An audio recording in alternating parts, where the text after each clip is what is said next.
ആദ്യം ചോദിക്കേണ്ടത് ഉളുപ്പുണ്ടോ സ്റ്റാർ സിംഗേഴ്സേ എന്നാണ്. ഇനി കാര്യത്തിലേക്ക് വരാം. ചിന്മയ് ശ്രീപദ എന്ന ഗായികയെ ഓണർ ചെയ്യാനായിട്ട് ഏഷ്യാനെറ്റിൽ സംപ്രേഷണം ചെയ്യുന്ന സ്റ്റാർ സിംഗർ തീരുമാനിക്കുന്നു. വളരെ നല്ല കാര്യമാണ്. എന്തായാലും ചിന്മയ് ഇത്രയും നാളും എവിടെ ആയിരുന്നു എന്ന് സ്റ്റാർ സിംഗേഴ്സിന്റെ പ്രൊഡ്യൂസർമാർക്ക് അറിയില്ലായിരുന്നു.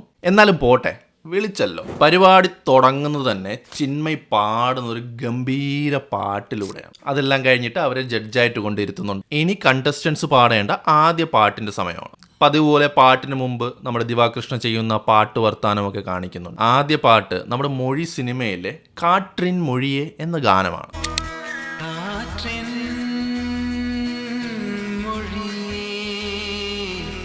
ഇത് എഴുതിയത് ആരാണ്? വേറെ ആരുമല്ല, വൈരമുത്തു. ഭയങ്കര ഫിലോസഫിക്കലായിട്ട് വൈരമുത്തു എഴുതിയ വരികളാണെന്ന് ആ ഷോയിൽ തന്നെ പറയുന്നുണ്ട്.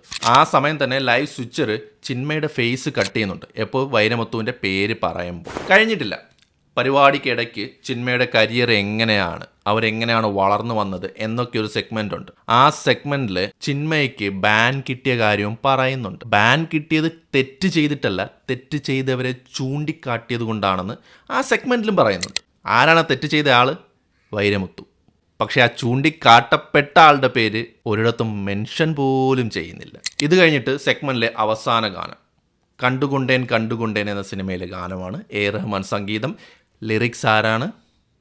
വൈരമുത്തു. എനിക്ക് ചോദിക്കാനുള്ളത്, ഇവർക്ക് കോമൺ സെൻസ് എന്നൊരു സാധനമില്ലേ? ആര് കാരണമാണ് ചിന്മയ്ക്ക് തമിഴ് സിനിമയിൽ നിന്ന് ബാൻ കിട്ടിയത്? ഇതേ വൈരമുത്തുവിനെ എക്സ്പോസ് ചെയ്തതിൻ്റെ പേരിലാണ് ആ ബാൻ. എന്നിട്ട് അവരെ ഓണർ ചെയ്യാൻ കൊണ്ട് ഇരുത്തിയിട്ട് അയാളുടെ പാട്ടുകൾ തന്നെ എടുത്ത് പാടുന്നു. അയാളുടെ പേരുകൾ പറയുമ്പോൾ അവരുടെ ഫേസ് എക്സ്പ്രഷൻ എങ്ങനെയാണെന്ന് സ്വിച്ച് ചെയ്ത് സൂം ചെയ്ത് കാണിക്കുന്നു.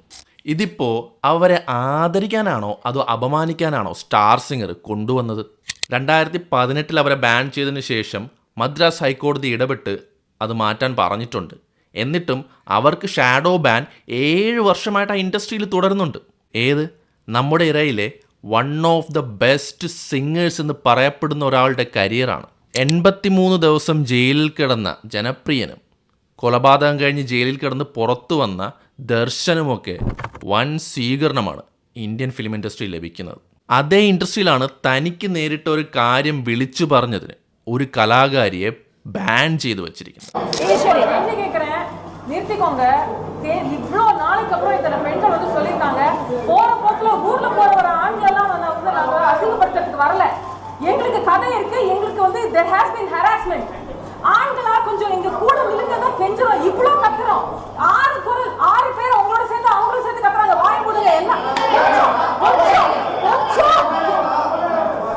ഫുൾ ഗാനമയമായ സ്റ്റാർ സിംഗറിന് ചിന്മയ് എന്നൊരാൾ ജീവിച്ചിരിക്കുന്നു എന്ന് മനസ്സിലാക്കാൻ വേണ്ടി ദേ ഈ സ്റ്റേജ് ഷോ വേണ്ടി വന്നു.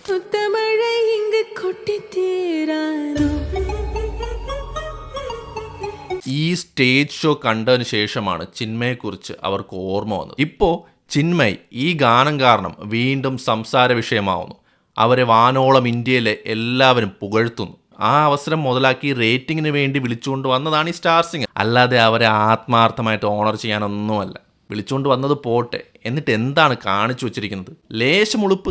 അവരെ കൊണ്ടുവന്നതിന് ശേഷം അവർക്ക് ബാൻ കിട്ടാൻ കാരണമായ ആളുടെ പേര് നൈസായിട്ട് മുക്കുകയും അയാളുടെ തന്നെ 2 പാട്ട് ആ ഷോയിൽ കണ്ടസ്റ്റൻസിനെ കൊണ്ട് പാടിക്കുകയാണ് ഇവർ ചെയ്യുന്നത്. കണ്ടസ്റ്റൻസ് തിരഞ്ഞെടുത്തതാണ് എന്ന ന്യായമൊന്നും തൽക്കാലം എടുക്കുന്നില്ല. കാരണം സ്റ്റാർ സിംഗർ വിചാരിച്ചാൽ അതൊക്കെ മാറ്റാവുന്നതേ ഉള്ളൂ. അപ്പോൾ എനിക്ക് ഷോ പ്രൊഡ്യൂസേഴ്സിന് പറയാനുള്ളത്, രണ്ടും കൂടി ഒരുമിച്ച് വേണ്ട. എങ്ങനെ ഉപദേശവും